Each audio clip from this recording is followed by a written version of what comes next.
we're here today because of the Republican Party's unrelenting effort to get Donald Trump back into office. No matter the facts, no matter the law, for over a year, the Judiciary Committee Republican colleagues have desperately sought evidence for wrongdoing by President Biden. And what have they found? Nothing. Nothing. I'm sure it was disappointing for my Republican colleagues when Special Counsel Hur cleared the president instead of indicting him. But it is time to move on. We should be on the floor moving gun violence legislation, protecting the right to abortion, protecting the LGBTQ Americans across the country who are attacked relentlessly by my colleagues on the other side. This is a colossal waste of time, but more importantly, it is dangerous. What they are doing is dangerous. When this Congress is over, the only achievements my colleagues on the other side of the aisle will be able to point to will be the things that we, as Democrats, help them to pass. 30 Speaker, seconds. I yield the gentlelady an additional 30 seconds. Gentlelady is recognized. It is my job, it is all of our jobs to represent the constituents. I thought that's what we were all here for. I implore my Republican colleagues to stop putting the interests of one man above the interests of Americans. The truth will out, and history will not look kindly on what you have done here. I yield back. Mr. Speaker, this contempt resolution is the latest attempt to tear down our democracy. The Department of Justice has cooperated with congressional Republicans at every turn. But after 92,000 pages of documents, more than a dozen transcribed interviews, and a 250-page transcript that was verified, my colleagues still aren't satisfied.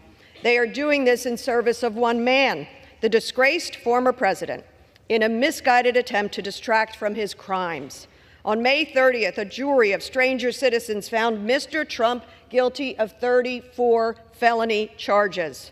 It is beyond disheartening that a former president and now potential presidential candidate again was convicted of coordinating a, quote, unlawful conspiracy to win in the 2016 election and falsifying records to cover his tryst with an adult porn star.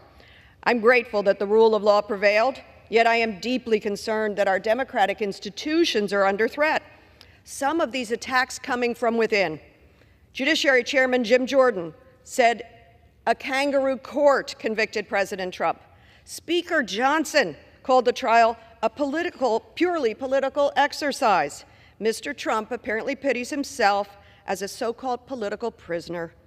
All this to tear down our Americans' faith in the rule of law. Contrary to his complaints, Mr. Trump was tried and treated fairly. Justice was served in a courtroom that was open and filled with reporters, and a jury that was chosen by the prosecution and the defense. This is the rule of law at work. Political rhetoric and deliberate misinformation, the likes of these and dangerous many others, erode faith in our institutions and threaten the safety of the American people. These attacks undermine the rule of law, which stands to protect the rights of all people. When Attorney General Merrick Garland was before the Judiciary Committee— Speaker, I yield the gentlelady an additional 30 seconds. Thank you. When Attorney General was before the Judiciary Committee, he described his career upholding the rule of law.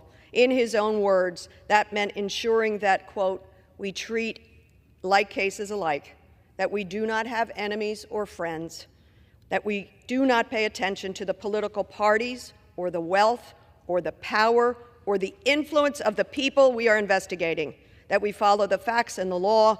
This is what distinguishes America from our adversaries. I yield back. The gentleman is recognized. This is not about the contempt of the Attorney General. It's about MAGA Republicans' contempt for the Constitution, the rule of law, and democracy. And it's about who any of us came here to fight for. MAGA Republicans are fighting for one person at the cost of what your constituents actually care about. You're fighting for a felon. You're fighting for a felon. On this side, we're fighting for working people. We're fighting for the kids and the teachers and the soldiers and the cops and the firefighters and the bakers and the butchers people who go to work every day and count on us to do something for them. And you're working for a felon. A felon. 12 of his neighbors, people in the community where he committed crimes, made 34 decisions.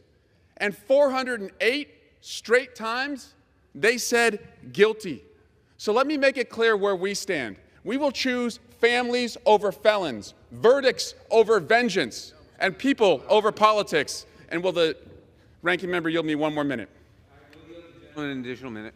And can we also just talk about subpoenas for 1 second? Because 2 of your last speakers are 750 plus days in defiance of a subpoena. So get real when Mr. Jordan and Mr. Biggs come to this floor and want to talk and get all righteous about subpoenas. You start honoring your subpoenas, and we can talk about anyone else's subpoena. And I yield back. This contempt vote is MAGA Republicans' desperate attempt to save face following their many failed investigations, including the one about Hunter Biden's laptop. Y'all remember that? They promised Trump and the American people that they would impeach President Biden, but after spending more than $20 million investigating conspiracy theories, MAGA Republicans have nothing to show for it. This do-nothing Congress can't pass legislation to help the American people and also can't prove any wrongdoing by President Biden. They're running out of time and they are desperate. Plus, their own presidential candidate, Donald Trump, just became a convicted felon according to a jury of his peers. So MAGA Republicans are trying to shift the blame to someone else.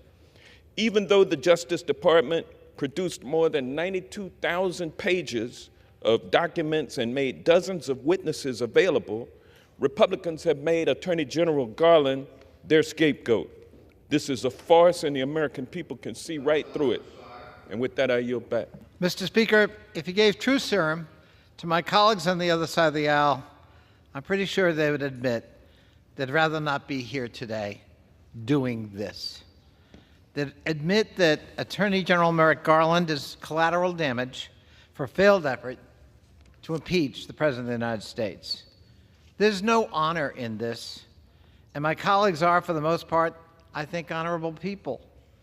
So this is not something they want to do, but it's demanded of them nonetheless. Former President Trump has repeatedly threatened the House Republican Conference that they must impeach President Biden, quote, or else, unquote. So here we are, finding the Attorney General in contempt for providing a transcript, a full transcript, but not an audio recording of an interview from an investigation that ended up finding nothing. Oh, and by the way, the recording in question is now subject to executive privilege. So the fight's not even with the Attorney General of the United States, it's with the White House. I take some solace in the fact that many of my Republican friends and colleagues are here doing the dirty work of one individual against their will and better judgment. I know deep down, very deep down, they'd rather do the honorable thing and give up this miscarriage of justice today. I yield back.